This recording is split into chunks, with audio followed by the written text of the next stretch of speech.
Hello friends and welcome. Quand vous voyez quelqu'un qui est tout le temps prétentieux, sachez que cette personne est ou bête ou elle est complexée. C'est le cas d'Emmanuel Macron. Vous allez choisir s'il est bête ou qu'il est complexé. Complexé aujourd'hui pour beaucoup de raisons, les amis, qu'on va énumérer. Mais avant, je vous suggère d'écouter ces Français qui se prononcent au sujet de la guerre en Ukraine. Du moins aujourd'hui, les médias contrôlés par ces oligarques que l'État français finance, avec l'aide des Américains, ont commencé à laisser la parole libre de temps en temps parce qu'ils ont compris qu'ils faisaient de la propagande. Ça ne va pas changer grand-chose, les amis, mais de temps en temps, c'est pour diluer le narratif. Voilà, vous voyez que chez nous, il y a d'autres personnes qui peuvent penser le contraire. Mais ce n'est pas ça. Le but, c'est distraire les gens. Les amis, je vous suggère d'écouter. Quand j'écoute Emmanuel Macron, quand j'écoute nos gouvernants, ils ont perdu le sens de ce qu'on appelait jadis les intérêts vitaux. Par exemple, est-ce qu'il y a des intérêts vitaux pour nous en Ukraine? Il a raison. On est à la limite de la belligérance, là. Où sont les intérêts vitaux? C'est l'agriculture française avec les céréales ukrainiennes? Quels sont les intérêts vitaux pour qu'on fasse rentrer l'Ukraine dans l'Union européenne alors que Biden ne veut même pas faire rentrer l'Ukraine dans l'OTAN? Quels sont les intérêts vitaux à nous mentir sur l'Ukraine? Par exemple, en nous disant Poutine est isolé, c'est pas vrai. Poutine a perdu, la contre-offensive est gagnée, c'est pas vrai. Les sanctions ont fait leur effet, vous vous souvenez de Bruno Le Maire, il est à genoux, c'est pas vrai. Bon, tout ça c'est pas vrai, on va perdre. Et qui va perdre? L'Amérique est en train de se carapater. Les BRICS sont en train de dire nous on est du côté de la Russie ou on est neutre. Il reste quoi? L'Europe. Et en Europe il reste qui? Le chef scout, Macron. Il n'y a plus que lui. Il veut aller faire la guerre là-bas. Et avec quel argent? Avec nos impôts. Non mais tout ça c'est pas sérieux. Les intérêts vitaux de la France sont en jeu. Il faut que la France redevienne une grande puissance d'arbitrage. Emmanuel Macron s'honorerait s'il disait bon stop, on arrête la guerre. Bon. Et maintenant on trouve un accord. On fait la conférence de Paris. Très fâché. Mais en fait, c'est important pour nous les amis. Nous, le peuple africain, from the African standpoint, is very important. This whole brouhaha in the head of Macron and the political elites in France, very important for us.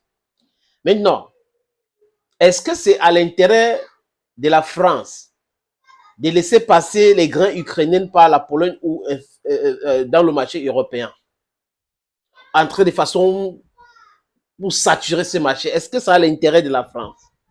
Quand on a fini de poser la question, parce que le monsieur il a raison. Parce que quand on gouverne un pays, on regarde les intérêts de ce pays. Quand Emmanuel Macron parlait aux ambassadeurs en disant « Oui, on n'a pas d'amis en Afrique, ce n'est que nos intérêts et nous devons protéger nos intérêts », pourquoi il ne pratique pas la même chose quand ça concerne l'Ukraine? La France échangeait avec l'Ukraine sur quel domaine? Quelle était la quantité en termes d'euros de l'échange? Et la qualité même de l'échange avant que les Américains ne les embourbent dans les histoires de l'Ukraine. Rien du tout. Mais par contre, avec la Russie, il y avait des grands enseignes français en Russie. Il y avait des industries françaises en Russie. Le pétrole, le gaz russe et autres. Mais quand vous avez quelqu'un qui est complexé, oh, je suis président de la France aujourd'hui. Hey, je suis en train de parler avec les Américains, donc je peux parler avec les Américains. Et là, cette complexe-là s'installe. Vous avez vu la comédie qu'il a fait avec Zelensky. Et cette comédie qu'il appelle la coopération bilatérale de sécurité. C'était la pure comédie. Donc, voilà des messieurs, des gens en France aujourd'hui qui commencent à se lever la voix. C'est pas aujourd'hui, je veux dire, sur les médias mainstream mensonges.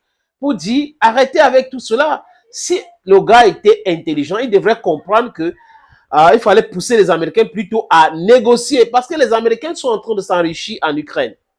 C'est une pure vérité. Ils donnent de l'emploi aux Américains en fabriquant plus d'armes pour envoyer en Ukraine. Et quand ils prétendent qu'ils aident l'Ukraine, ils n'aident pas l'Ukraine. Les Américains achètent les armes américaines, donc le complexe industriel militaire américain travaille 24/24 pour l'Ukraine. Donc, l'argent américain finance les industries américaines qui enfin envoie les armes en Ukraine pour faire la guerre. Pendant ce temps, l'Europe fait quoi? Le ding-dong de la face, surtout la France. Et c'est là qui est le plus important pour nous, les amis.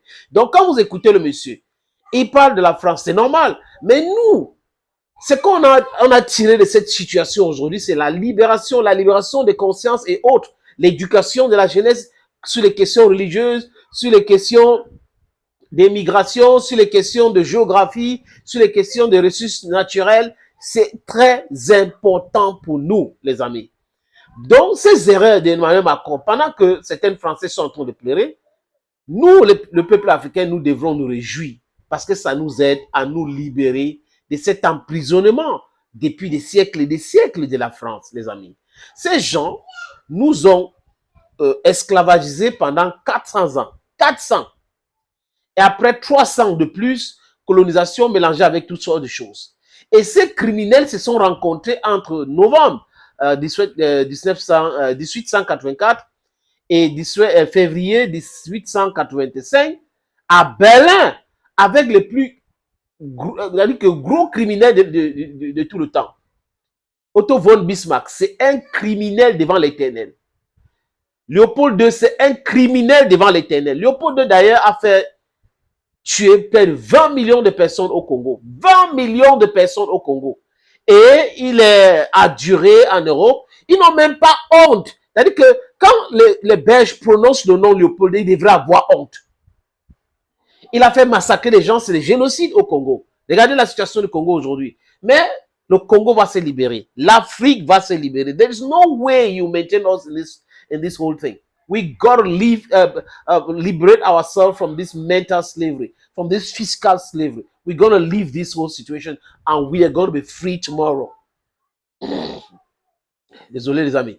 Donc, pendant que je voulais montrer cette image pour dire, voilà qu'ils sont en train de pleurer. C'est pas encore fini. Parce qu'il y a des problèmes avec les agriculteurs français. Les histoires des PAM, World Food Programme, ça va finir bientôt. Parce que nous avons les terres arables. On n'arrive pas à cultiver. Ils ne veulent pas qu'on mécanise notre agriculture à dessein parce qu'ils vont nous envoyer les OGM et autres. Non, non, non, non. Pendant que vous pleurez, c'est comme ça que nous, on a pleuré pendant longtemps. Mais seulement, les amis, on a encore chez nous en Afrique des dirigeants complexés. Surtout en Afrique francophone. Des gens tellement complexés qui ont été formés dans l'école coloniale et colonialiste et c'est pas encore sorti dans leur tête. Quand on dit France, on a des gens ici en Afrique centrale, la quasi-totalité des pays de l'Afrique centrale, je répète, les chefs d'État ont peur. Quand on dit l'Afrique de l'Ouest, si ce n'était pas Assimi Goïta, Ibrahim Traoré, Abdourahmane Tiani, on serait toujours dans cette merde, les amis. Mais aujourd'hui, on a des dignes fils. Et Dieu du peuple africain va nous installer quelqu'un de digne au Sénégal. Quoique même si ce n'est pas Ousmane Sonko aujourd'hui, il deviendra un jour président du Sénégal. Mais le candidat qui va choisir va sortir le Sénégal de cette contrôle nauséabonde, cette influence nocive française. C'est de ça qu'il est question aujourd'hui, les amis. Donc, pleurez. Pendant ce temps, la Russie est en train de gagner la guerre. Après la Divka, la Russie a pris un autre village. On est en train de penser à Odessa. Il y a Kharkiv qui va entrer. Kupiansk va tomber d'ici avant la fin du mois de mars. That is how it's going to look like. You've not started crying. The tears and the blood of Africans are upon you, and we're going to liberate ourselves, and you're going to suffer because of what you did to us. The only thing you can do is ask for pardon, and then pay reparation. Otherwise, you will pay, and you're going to learn. You will learn the hard way, manipulators. Thank you, friends, and bye-bye.